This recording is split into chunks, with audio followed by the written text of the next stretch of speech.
To our amazing viewers at Cheating Tales Lab, we'd love to hear, which part of the world are you joining us from? Let us know. Now, let's dive into today's story. Chapter 1. The Setup. Emmanuel Dickinson had always prided himself on reading people. 20 years in military intelligence had taught him to spot deception from a mile away, to analyze micro-expressions, and to trust his instincts above all else. But lying in his hospital bed, recovering from what the doctors called a minor cardiac episode, he realized he'd been blind to the most important deception of all. The heart attack hadn't been random.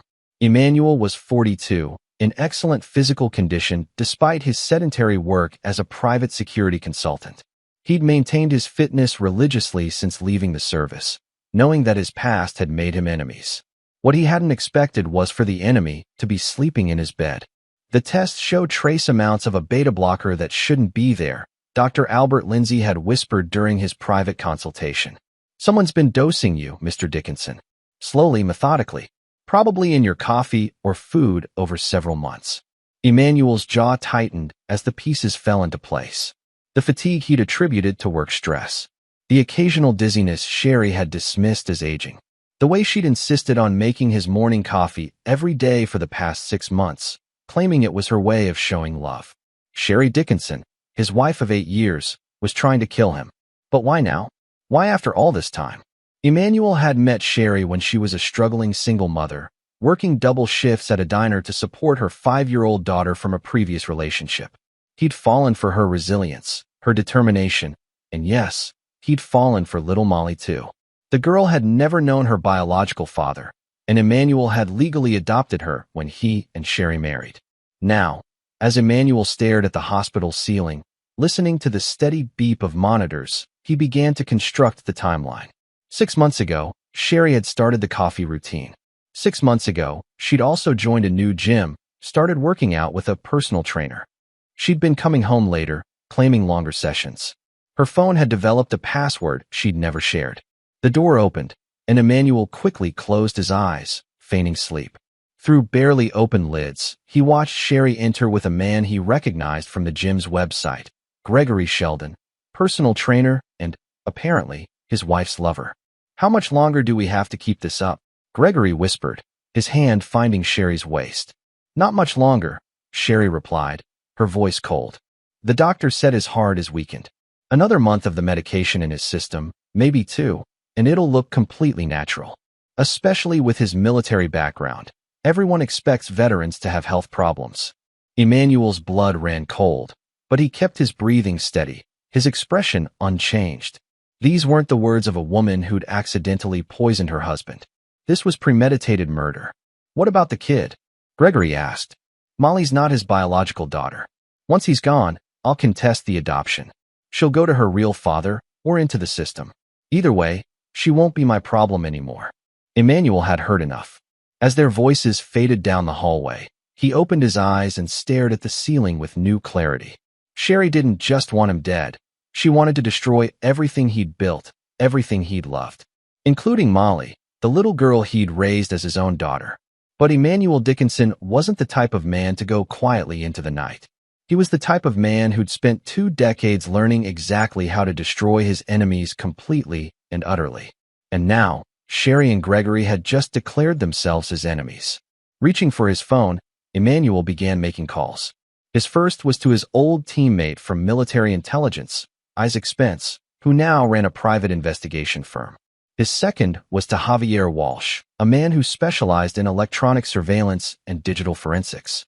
His third was to Richard Harding, Sherry's own father. It was time to remind everyone exactly who Emmanuel Dickinson really was. Chapter 2. The Invitation. Richard, it's Emmanuel, he said when his father-in-law answered. I need to ask you and Laverne a favor. Richard Harding had been a career police officer before retirement, and Emmanuel had always respected the older man's no-nonsense approach to life. More importantly, Richard had been the one to walk Sherry down the aisle, telling Emmanuel privately that he'd never seen his daughter so happy. Of course, son.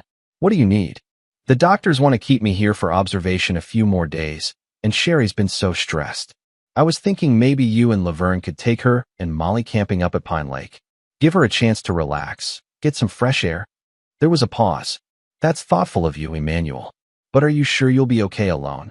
I'll be fine. The nurses here take good care of me. Besides, I think Molly would love it. She's been asking about camping for months. Well, if you're sure, I'll call Sherry tonight. After ending the call, Emmanuel allowed himself a small smile. Pine Lake was a 3-hour drive from the city, far enough to isolate his targets, but close enough for his plan to work. More importantly, it was in the middle of a dead zone for cell phone coverage, something he'd discovered during his own family camping trips there. Isaac arrived that evening, looking like any other hospital visitor carrying flowers and balloons. But hidden in the bouquet was a state-of-the-art recording device, and in the balloon strings were microcameras. You always did like the complicated plans, Isaac said, settling into the visitor's chair. Wouldn't it be easier to just expose them and walk away? Walking away isn't in my nature, Emmanuel replied, his voice hard. Sherry made this personal the moment she decided to poison me. She made it unforgivable when she talked about abandoning Molly. Isaac nodded. He'd known Emmanuel long enough to recognize that tone. In Afghanistan, that tone had meant enemy combatants were about to have a very bad day. What do you need me to do? I need complete surveillance on the camping trip. I need to know every word they say, every move they make. And I need you to be ready to move when I give the signal. Over the next 2 days, Emmanuel played the part of the recovering patient perfectly. He was weak but grateful when Sherry visited, affectionate but understanding when she explained she'd be taking Molly camping with her parents. I think it's a wonderful idea, he told her, squeezing her hand. You've been working so hard taking care of me. You deserve a break. Sherry's smile was perfect, loving, concerned, devoted. If Emmanuel hadn't heard her conversation with Gregory, he might have believed it himself. Are you sure you'll be okay without us? She asked. I'll miss you terribly, but I'll be fine. Just promise me you'll take lots of pictures of Molly. You know how she loves the outdoors. That Friday evening, as Emmanuel watched them drive away in the family SUV, Sherry, Molly, and Richard and Laverne Harding, he activated the first phase of his plan. Javier's surveillance equipment was already in place at Pine Lake, disguised as part of the natural environment. Every conversation, every movement would be recorded. But Emmanuel wasn't content to simply watch. He had something much more elaborate in mind. At sunset on Saturday, his phone rang. It was a number he didn't recognize, but he knew who it would be. Dad, help. Molly's voice was choked with tears. They refused to bring me home. I'm all alone. Emmanuel's heart clenched at the genuine fear in his daughter's voice, but he kept his own voice calm and soothing. What do you mean, sweetheart? Where are Grandma and Grandpa? They left with Mom. She said I was being a baby for wanting to come home. They just left me here at the campsite. Emmanuel had expected Sherry to show her true colors eventually, but this was even worse than he'd imagined. To abandon a 7-year-old child in the wilderness. Listen to me, Molly. I need you to stay exactly where you are, okay? Don't leave the campsite. Daddy's going to handle this. After comforting Molly and ensuring she was safely in the locked SUV with snacks and water, Emmanuel called Sherry immediately. She answered on the first ring, and he could hear Gregory's voice in the background. Emmanuel? What's wrong? Sherry, Molly just called me crying. She says you left her alone at the campsite. What the hell is going on? Sherry laughed, actually laughed. The sound was cold and cruel, nothing like the woman he'd thought he'd married. She's a mistake that I should have gotten rid of 7 years ago, Sherry said, her voice carrying clearly through the phone. Maybe some time alone will teach her to stop being such a clingy little brat. Emmanuel closed his eyes, his free hand clenching into a fist. Every word was being recorded, both by his equipment and by Isaac's team. But more than that, Richard and Laverne were hearing their daughter reveal herself as a monster. You left a 7-year-old child alone in the wilderness, Emmanuel said slowly, dangerously.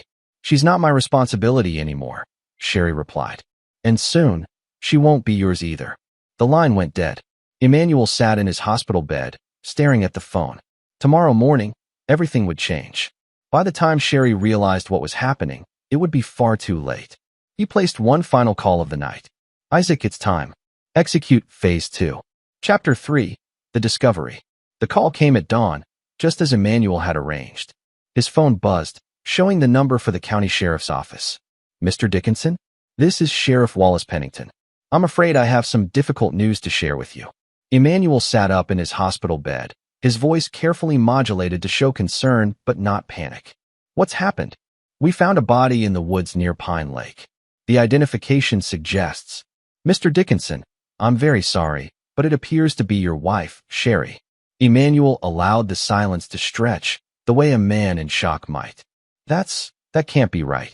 She's camping with my daughter and her parents. Sir, I understand this is difficult. We're going to need you to come down and make a formal identification when you're released from the hospital. We've also located your daughter. She's safe and unharmed.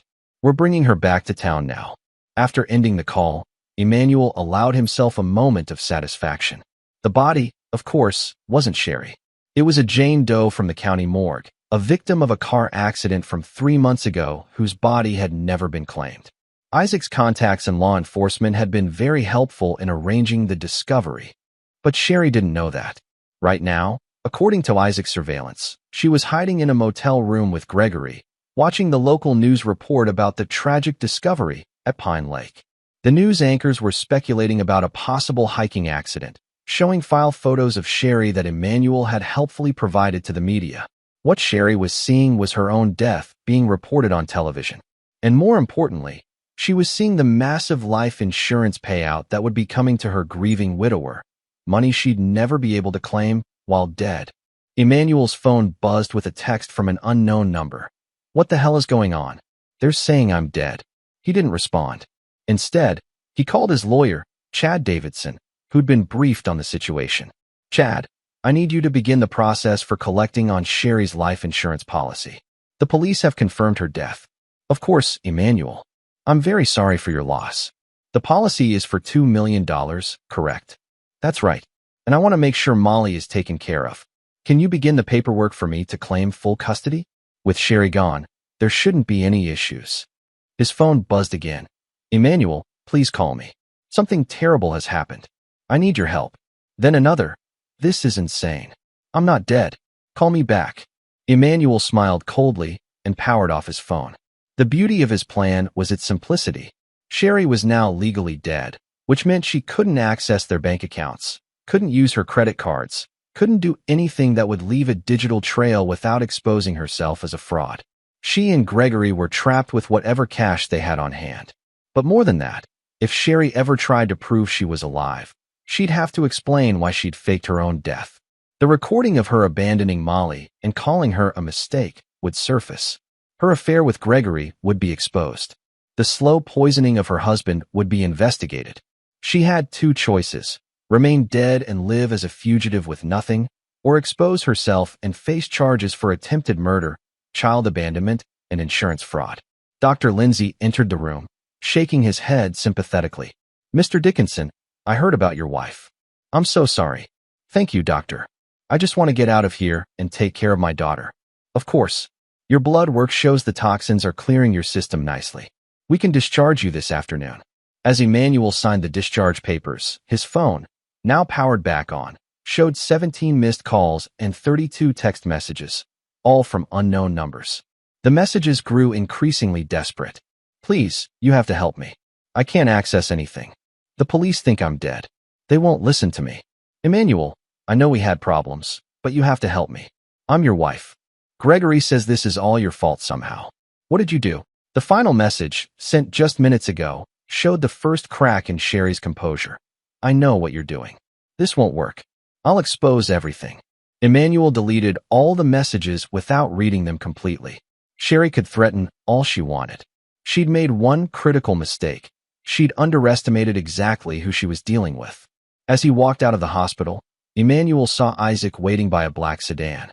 In the back seat, he could see Molly's small form, and his heart clenched. Whatever else happened, he would make sure his daughter never felt abandoned again. How is she? He asked, sliding into the passenger seat. Scared, confused, but physically fine. She keeps asking about her mom. Emmanuel turned to look at Molly, who threw herself into his arms the moment she saw him. Daddy, I was so scared. Mommy left me all alone, and then the police came and said terrible things. I know, sweetheart, but you're safe now, and you'll never be alone again. I promise. As Isaac drove them home, Emmanuel's phone buzzed one final time. The message was from Gregory's number. We know where you live. We know where Molly goes to school. Stop this now, or we'll make you pay. Emmanuel showed the message to Isaac, who whistled low. They just made a big mistake, Isaac said. Yes, Emmanuel agreed, his voice deadly calm. They did. Threatening Molly had just moved this from a game of psychological warfare to something much more personal. Emmanuel had been planning to let them run, to let them live as fugitives with nothing. But now they'd crossed the line from betrayal to direct threats against his daughter. Now, they would learn exactly what happened to people who threatened Emmanuel Dickinson's family. Chapter 4. The hunt begins. Emmanuel's house felt different when he returned with Molly. The place that had once been a home now felt like a crime scene, filled with evidence of Sherry's deception. Every coffee cup in the kitchen was a potential murder weapon. Every photograph on the mantel was a lie. But Molly needed normalcy, needed to feel safe. So Emmanuel focused on being the father she needed while Isaac and his team swept the house for any surveillance equipment Sherry and Gregory might have planted. "Daddy, why did Mommy leave me?" Molly asked as he tucked her into bed that first night. Emmanuel chose his words carefully. "Sometimes grown-ups make very bad choices, sweetheart. But no matter what happens, you need to know that I will never, ever leave you. Promise. I promise. You're my daughter, and nothing will ever change that." After Molly fell asleep, Emmanuel joined Isaac in his home office, where multiple screens showed surveillance footage from Pine Lake and tracking data from various sources. "We've got them," Isaac said, pointing to a grainy image from a gas station security camera. They filled up 20 miles south of Pine Lake, heading toward the Mexican border. But they're not driving straight through. They're hopping from motel to motel, paying cash. How much cash could they have? Gregory cleaned out his savings account the day before the camping trip. Roughly $30,000. Sherry couldn't access your joint accounts without triggering alerts, so they're working with limited resources. Emmanuel studied the map on the screen, tracking their probable route. They're smart enough to avoid major highways and cities with extensive camera networks. But they made a mistake threatening Molly. "What's the play?" Emmanuel's smile was cold. "They want to make this about intimidation? Let's give them something to really be afraid of." Over the next 48 hours, Emmanuel put his plan into motion. Using his contacts from military intelligence, he began to seed information into the criminal networks that operated along the Mexican border. Word spread quickly through the underground. There was a bounty on two people traveling together, a man and woman matching Gregory and Sherry's descriptions. The bounty wasn't for death. That would be too easy. The bounty was for information leading to their capture, alive and unharmed. Emmanuel wanted them to feel hunted, to know that every criminal, every smuggler, every corrupt official between them and the border was looking for them. But that was just the psychological pressure. The real trap was much more sophisticated. Javier's been tracking their digital footprints, Isaac reported during their morning briefing. They think they're being careful, but Gregory can't help himself. He's been using burner phones to check his social media accounts. And Sherry tried to access her email twice yesterday. "Amateurs," Emmanuel said with disgust. 20 years ago, they would have been dead already. Maybe. But remember, they're not trained operatives. They're a cheating wife and her boyfriend who thought they could outsmart you. Emmanuel's phone rang. The caller ID showed the number from Molly's school. "Mr. Dickinson? This is Principal Renee Carr. I wanted to let you know that a woman came by this morning asking about Molly. She claimed to be her mother, but the description didn't match our records. Our security guard turned her away, but I thought you should know." Emmanuel's blood turned to ice. "Can you describe this woman?" "Blonde, about 5'6", wearing sunglasses and a baseball cap. She seemed agitated when we asked for identification. After ensuring the school would be on high alert and arranging for additional security, Emmanuel hung up and turned to Isaac. "They're not running anymore. They're circling back. That's insane. They have to know we're watching for them. Desperate people do desperate things. And Sherry's always been impulsive when she's backed into a corner." Emmanuel thought back to the early days of their marriage, when Sherry had been struggling financially. When the power company had threatened to shut off her electricity, she hadn't called him for help. Instead, she'd confronted the meter reader with a baseball bat, demanding they turn the power back on. The situation had been resolved eventually, but it had shown Emmanuel a side of Sherry that was reckless and aggressive when threatened. Now, that same recklessness was driving her to take increasingly dangerous risks. "Double the security detail on Molly," Emmanuel ordered. "And I want surveillance on every approach to the house. If they're coming back, I want to know about it before they get within 5 miles of here. That evening, as Emmanuel was helping Molly with her homework, his phone buzzed with a message from an unknown number. Let's talk. Just you and me. No police, no lawyers. Midnight, the old warehouse district. Come alone. Isaac looked up from his laptop. It's obviously a trap. Of course it is. But it's also an opportunity. Emmanuel, you're not seriously considering this. They've made this personal by threatening Molly. I want to look them in the eye when I destroy them. But Emmanuel had no intention of walking into their trap unprepared. If Gregory and Sherry wanted to play games, he'd show them how the game was really played. Chapter 5. The Confrontation. The warehouse district at midnight was exactly as desolate as Sherry had probably hoped. Empty buildings stretched for blocks, their broken windows staring down like dead eyes. Emmanuel parked his car 2 blocks away and approached on foot, his movements silent despite the gravel and debris scattered across the pavement. He wasn't alone, despite their demands. Isaac and his team were positioned at strategic points around the perimeter, equipped with night vision and long-range weapons.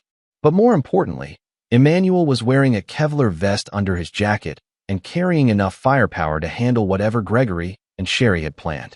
The specified warehouse was a relic from the city's industrial past, 3 stories of rusted steel and crumbling concrete.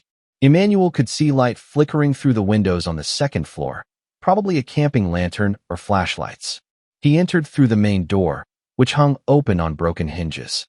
The ground floor was empty except for old machinery and the occasional pile of homeless bedding. A metal staircase led up to the 2nd floor, and Emmanuel could hear voices echoing down. You sure he'll come alone? That was Gregory's voice, tense and worried. He'll come. Emmanuel always thinks he's the smartest person in the room. His arrogance will be his downfall. Emmanuel smiled grimly. After 8 years of marriage, Sherry still didn't understand who she'd married. He climbed the stairs slowly, deliberately making noise so they'd know he was coming. When he reached the 2nd floor, he found them waiting in what had once been an office space. Gregory stood near the windows, nervously gripping a pistol that looked far too large for his inexperienced hands. Sherry sat on a rusted desk, projecting confidence she clearly didn't feel. Hello, darling, Sherry said, her voice dripping with false sweetness. You're looking well for a dead man. Not as good as you're looking for a dead woman, Emmanuel replied, stepping fully into the room but keeping his distance. How's the afterlife treating you? You think you're so clever, Gregory snarled, waving the gun. But we figured out your little game. You faked Sherry's death somehow, made everyone think she was dead. Did I? That's quite an accusation. Sherry slid off the desk, moving closer. The insurance company won't pay out on a fraud claim. When they investigate and find out I'm alive, you'll be the one facing charges. Interesting theory. There's just one problem with it. What's that? Gregory demanded. Emmanuel's smile was predatory. You're both assuming I want the insurance money. The confusion on their faces was almost comical. They'd built their entire counterplan around the assumption that Emmanuel was motivated by greed, that he'd faked Sherry's death for the $2 million payout. The insurance money was never the goal, Emmanuel continued, his voice conversational. It was just a tool to trap you both. You see, the moment Sherry tries to prove she's alive, she has to explain why she was hiding. And when that investigation begins, they're going to find some very interesting evidence. He pulled out his phone and played a recording. Sherry's voice, crystal clear, saying she's a mistake that I should have gotten rid of 7 years ago. They'll find the recordings of you abandoning Molly. They'll find the medical evidence of you slowly poisoning me for months. They'll find Gregory's fingerprints all over our house, evidence of your affair. Sherry's face had gone pale. You can't prove any of that. Can't I? Gregory, did you know that every time you visited my house, you walked past 3 different security cameras? Did you know that the coffee maker you sabotaged still has your fingerprints on the interior mechanism? Gregory's hand was shaking now, the gun wavering dangerously. You're lying. Am I? Tell me, Gregory, what did you use to doctor my coffee? Beta blockers, right? Probably stolen from the pharmacy where your ex-girlfriend works. The same ex-girlfriend who's already been questioned by police about missing medications. Emmanuel could see the panic setting in. They'd thought they were so careful, so clever. But they were amateurs playing against a professional. Here's what's going to happen, Emmanuel said, his voice dropping to a deadly whisper. You're both going to disappear. Permanently. Sherry is officially dead, and she's going to stay that way. Gregory is going to become a missing person. Tragic. Really, a personal trainer who went hiking and was never seen again. You can't make us disappear, Sherry said, but her voice lacked conviction. Can't I? Sherry, you don't legally exist anymore.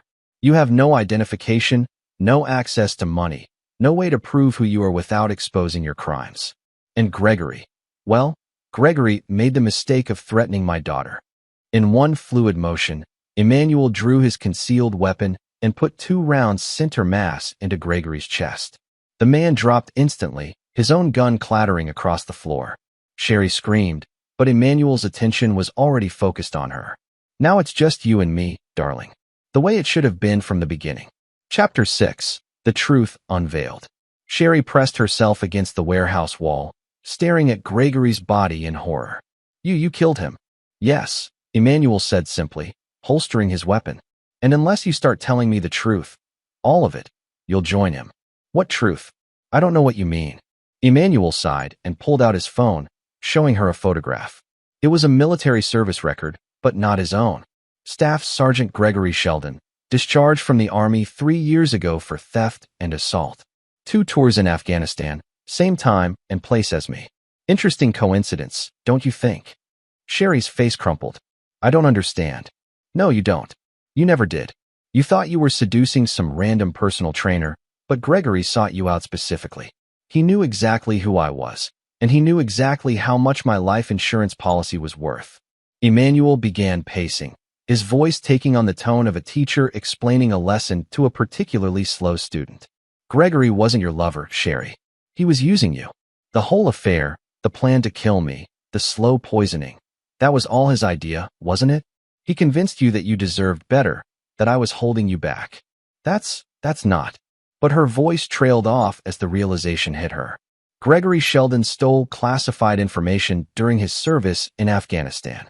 Information he tried to sell to enemy forces. I was part of the team that caught him, testified at his court-martial, and made sure he was dishonorably discharged. Emmanuel pulled up another photo on his phone, Gregory in military fatigues, standing with a group of soldiers. He's been planning this for 3 years, Sherry. He found out where I lived, researched my family, and identified you as the weakest link. A woman with a history of financial struggle, a woman who might be convinced to betray her husband for the promise of easy money. Sherry slumped against the wall, the full scope of her manipulation finally becoming clear. He said he loved me. He said whatever he needed to say to get you to do what he wanted.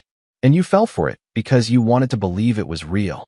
Emmanuel's voice softened slightly, not with forgiveness, but with something like pity. Did you really think it was a coincidence that a man like Gregory would be interested in a woman like you? A personal trainer who could have any woman he wanted, choosing a married mother in her 30s? The cruelty of his words hit their mark, and Sherry began to cry. But Emmanuel felt no sympathy. She tried to kill him, tried to abandon Molly, and chosen to trust a stranger over the man who'd loved her for 8 years.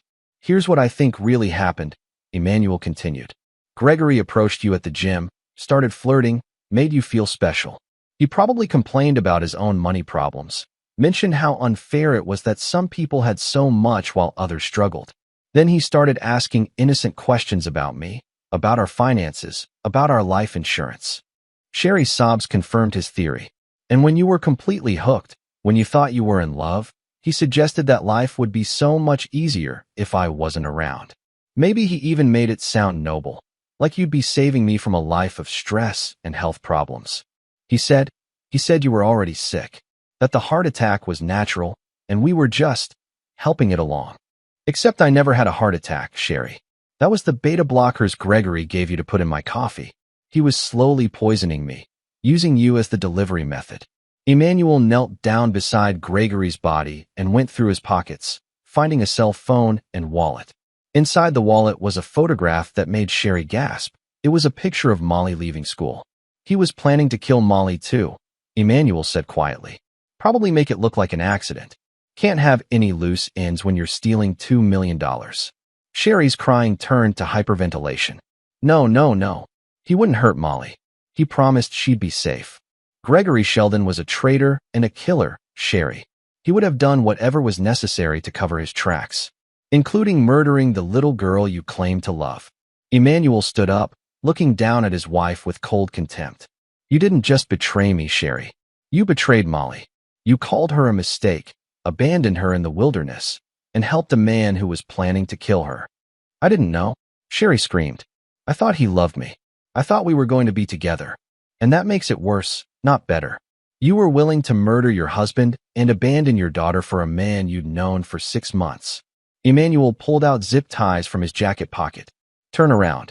What are you doing? You're coming with me. There are some people who want to talk to you about Gregory Sheldon and his other activities. People who don't care whether you live or die, but who need to know everything he told you. As he secured her hands behind her back, Sherry asked one final, desperate question. What about Molly? What happens to her? Emmanuel's answer was cold and final. Molly gets to grow up with a father who would die before letting anyone hurt her. You? You get to live with the knowledge that you threw away the only family who ever truly loved you. Chapter 7. The Judgment. The safe house Isaac had arranged was sterile and anonymous, the kind of place where difficult conversations happened far from prying eyes. Sherry sat in a metal chair, still zip-tied, facing a table where 3 men in dark suits reviewed documents and photographs. Emmanuel stood against the wall, watching as his former colleagues from military intelligence dissected Gregory Sheldon's life and activities.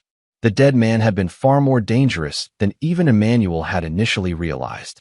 Sheldon wasn't just selling information, said Agent Saul Livingston, the lead investigator. He was part of a network that specialized in targeting military families. They'd identify veterans with substantial life insurance policies, then systematically infiltrate their lives. Sherry looked up sharply. There were others? For other families over the past 3 years, Agent Livingston continued. 2 successful murders made to look like suicide, 1 failed attempt that resulted in the target's suspicious death during a home invasion, and 1 where the wife figured out what was happening and went to the police. Emmanuel felt a cold satisfaction. He'd been right to trust his instincts about Gregory, but learning the full scope of the man's crimes made his death feel even more justified. Your husband, Agent Livingston said to Sherry, was target number 5. Except this time, they picked the wrong mark. Agent Jorge Hunter leaned forward. We need to know everything Sheldon told you about his associates, his methods, his future plans. Names, locations, anything you can remember. I don't know anything about other people, Sherry said desperately. Gregory said it was just us, just our plan. Think harder, Agent Livingston suggested. Phone calls he took in private. Meetings he mentioned. People he talked about. For the next 4 hours, the agents methodically extracted every detail of Sherry's relationship with Gregory. Emmanuel learned things about his own wife that disgusted him. How eagerly she'd embraced the idea of his death. How excited she'd been about the insurance money. How willingly she participated in each stage of the plan. But he also learned something else. Sherry truly had been nothing more than a useful idiot. Gregory had compartmentalized his operations so thoroughly that she knew nothing about his other victims or his broader network. There was one thing, Sherry said finally, her voice hoarse from hours of questioning. About 3 weeks ago, Gregory got a call from someone. He said it was his business partner and that they were discussing expanding operations. He mentioned something about a list of names. Agent Hunter exchanged glances with his colleagues. What kind of list? I don't know. But Gregory seemed excited about it. He said they'd identified at least 12 prime targets and that this could make them rich. Emmanuel pushed off from the wall. 12 more families. 12 more wives to be manipulated. 12 more children to be orphaned. We'll track down this network, Agent Livingston assured him. Gregory's death actually helps us. His associates will surface when they try to figure out what happened to him. After the agents left with their recordings and sworn statements, Emmanuel found himself alone with Sherry for the first time since the warehouse. She looked small and broken, nothing like the confident woman who'd tried to murder him. What happens to me now? She asked. That depends, Emmanuel replied. The agents have offered you a choice. You can cooperate fully with their investigation, help them identify and capture Gregory's network, and you'll be placed in witness protection with a new identity. And if I don't, then you go to prison for attempted murder, child abandonment, and conspiracy to commit insurance fraud. With Gregory dead, you're the only one left to face charges. Sherry was quiet for a long moment. What about Molly? What about her? Will I ever see her again? Emmanuel's answer was swift and merciless. No. Whether you choose witness protection or prison, you'll never see Molly again. I'm filing for dissolution of your parental rights. And given your recorded statements about her being a mistake you should have gotten rid of, no court will oppose me. She's my daughter too. No, she's not. You stopped being her mother the moment you abandoned her in those woods. You stopped being her mother when you called her a mistake. And you sure as hell stopped being her mother when you helped a man who was planning to kill her. Emmanuel moved closer, his voice dropping to a whisper. Molly asked me if you were coming home. Do you know what I told her? Sherry shook her head. I told her that sometimes people we love turn out to be different than we thought. And that when that happens, it's okay to let them go and focus on the people who truly care about us. Emmanuel, please. I know I made mistakes, but... Mistakes? Emmanuel's voice cracked like a whip. You tried to murder me. You abandoned a 7-year-old child. You conspired with a man who was planning to kill her. Those aren't mistakes, Sherry. They're choices. And every choice has consequences. He turned toward the door, then paused. For what it's worth, I did love you once. I thought you were someone worth saving, someone worth building a life with. But the woman I loved never existed, did she? She was just a mask you wore until you found something better. That's not true. Sherry called after him. I did love you. I do love you. Emmanuel didn't turn around. If you had loved me, you wouldn't have tried to kill me.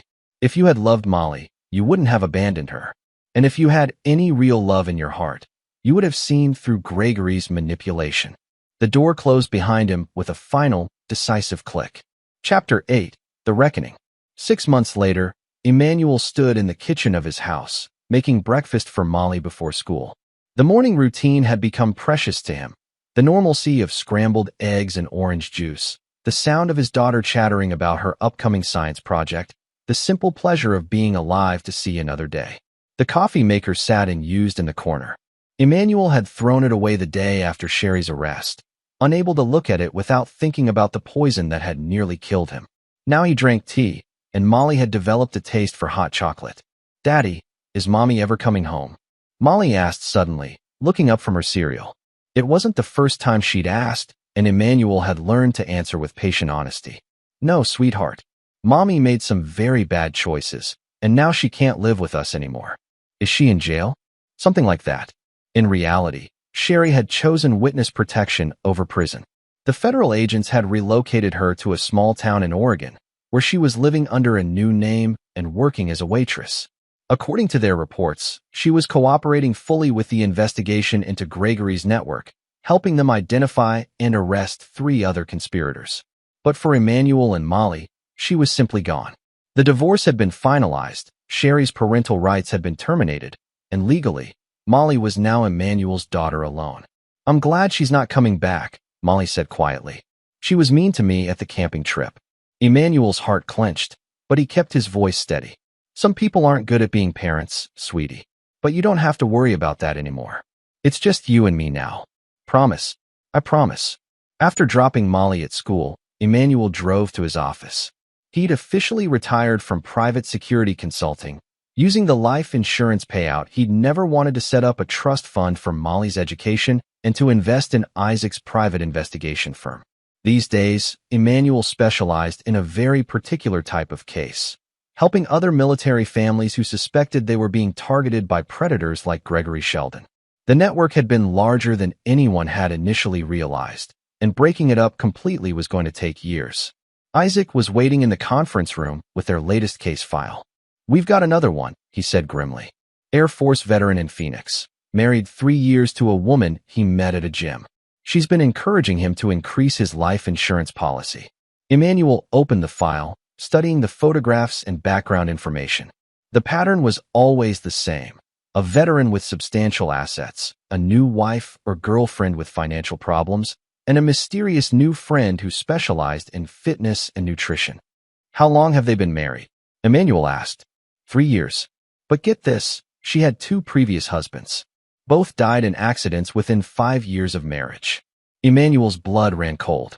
They weren't just dealing with opportunistic criminals anymore. They were looking at a serial killer. We need to move fast on this one, he said. If she's done this before. Already in motion. I'm flying to Phoenix tonight.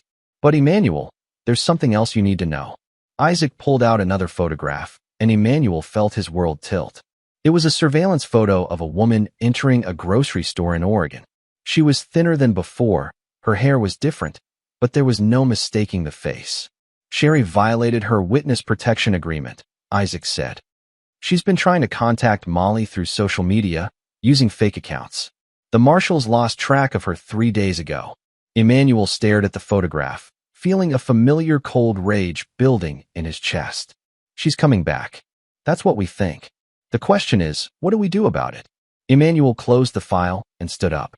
Sherry had made her choice when she'd tried to kill him. She'd made it again when she'd abandoned Molly. And now she was making it a third time by violating the agreement that had kept her out of prison.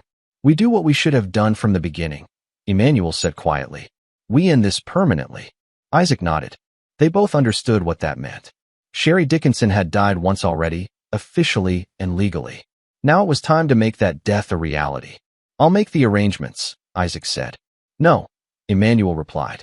This one's mine. Chapter 9, The Final Solution.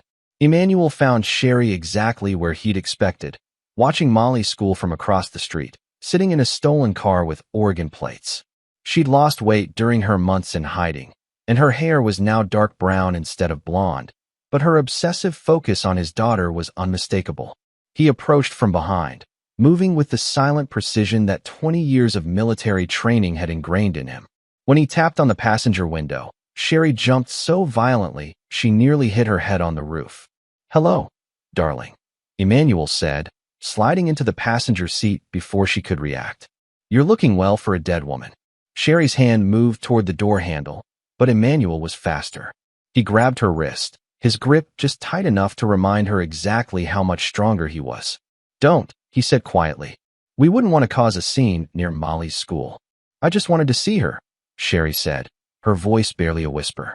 I haven't seen my daughter in 6 months. She's not your daughter anymore. Legally, biologically, or emotionally. You gave up that right when you tried to have her killed. I never. Gregory was planning to kill her, Sherry. You knew it, or you should have known it. Either way, you chose to help him rather than protect her. Emmanuel pulled out his phone and showed her a recent photo of Molly at her birthday party, surrounded by friends and smiling brighter than she had in months. Look at her, he commanded. Really look. When was the last time you saw her that happy when you were around? Sherry stared at the photo, and Emmanuel could see the moment when the truth finally hit her. Molly was better off without her. Had always been better off without her. The Witness Protection Program reported you missing 3 days ago. Emmanuel continued conversationally. Violation of federal protection agreements is a serious crime. But more importantly, you're now a security risk to an ongoing investigation. What does that mean? It means, darling, that you're officially expendable. Emmanuel pulled a small device from his pocket, a GPS tracker with a digital display. I've been following you for the past day. Did you know you stopped at 3 different ATMs trying to access accounts that don't exist anymore? You tried to use credit cards that were canceled months ago. You even went to our old house, apparently forgetting that I sold it after your death. Sherry's face was pale. I have nowhere else to go. No, you don't. And that's entirely your own fault. Emmanuel's phone buzzed with a text message. He glanced at it and smiled. Isaac's team just arrested the woman in Phoenix. Thanks to the information we gathered from Gregory's phone, we've now dismantled the entire network. 12 families are safe because we stopped Gregory Sheldon and his associates. I helped with that investigation, Sherry said desperately. I gave them everything I knew. Yes, you did. And in exchange, you were given a new life, a clean slate, and the chance to disappear forever. But you couldn't leave well enough alone, could you? Emmanuel leaned closer, his voice dropping to a deadly whisper. You just couldn't accept that Molly doesn't need you anymore. That she's happier without you.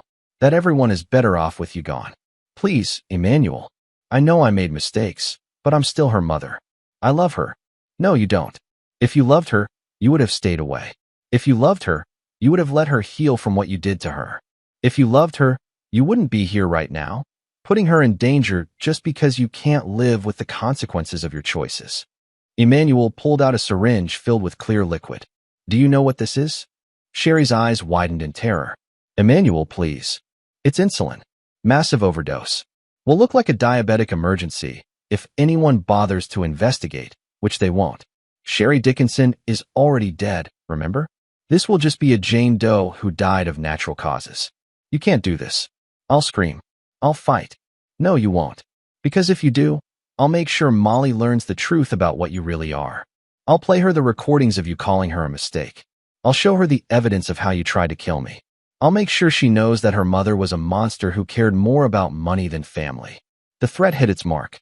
Whatever else Sherry was, she did care about how Molly remembered her. I'll disappear, she said desperately. I'll go away and never come back. You'll never see me again. You already had that chance. You chose to waste it. Emmanuel grabbed her arm and injected the insulin before she could react. The needle went in smoothly, and he depressed the plunger in one quick motion. How long? Sherry asked, already feeling the effects begin. 15 minutes, maybe 20. Enough time for last words, if you have any.